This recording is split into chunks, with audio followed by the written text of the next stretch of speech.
जालन्यात 65 किलोची चांदीची बाप्पाची मूर्ती जालन्यातील मानाचा पहिला गणपती बाप्पाला 11 तोळे सोन्याचा मुकुट।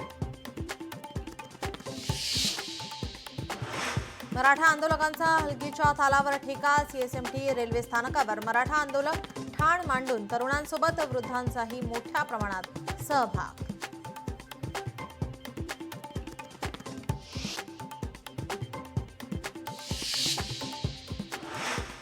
लोकांनी पराभव केला म्हणून दुसऱ्या मतदारसंघात निधी वळवला। भाजप आमदार प्रवीण तायडे यांचा बच्चू कडूंवर गंभीर आरोप। नांदेडच्या कुंडलवाडीत पूरस्थिती। हरनाळी आणि नागिनी गावातील नागरिकांचं स्थलांतर। गावातील शेतीचंही प्रचंड नुकसान।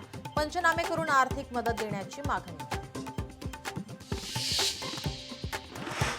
परभणी शेतकऱ्यांसमोर अतिवृष्टीनंतर अळींचं संकट। सततच्या ढगाळ वातावरणामुळे सोयाबीन पिकांवर अळीचा प्रादुर्भाव। शेतकऱ्यांकडून फवारणी करत पिके वाचवण्याचा प्रयत्न।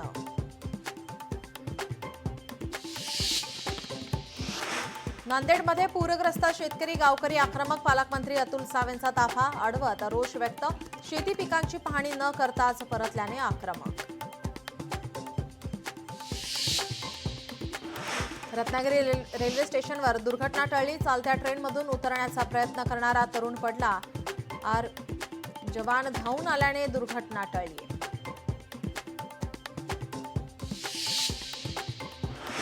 वाशिमच्या कारंजा तालुक्यात शेतकरी शेतमजूर हक्क यात्रेला सुरुवात। बच्चू कडू यांच्या नेतृत्वाखाली यात्रेला सुरुवात।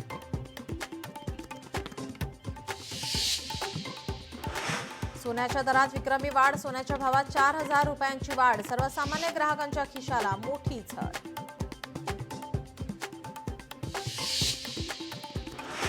गोदावरीच्या पुराच्या पाण्यात पोहणं बेतलं जीवावर। नाशिकमध्ये 30 वर्षीय तरुणाचा पाण्यात बुडून मृत्यू।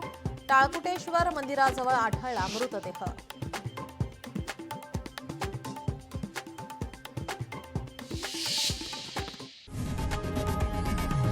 लोकशाही मराठी ऐका, पहा, जागरूक रहा।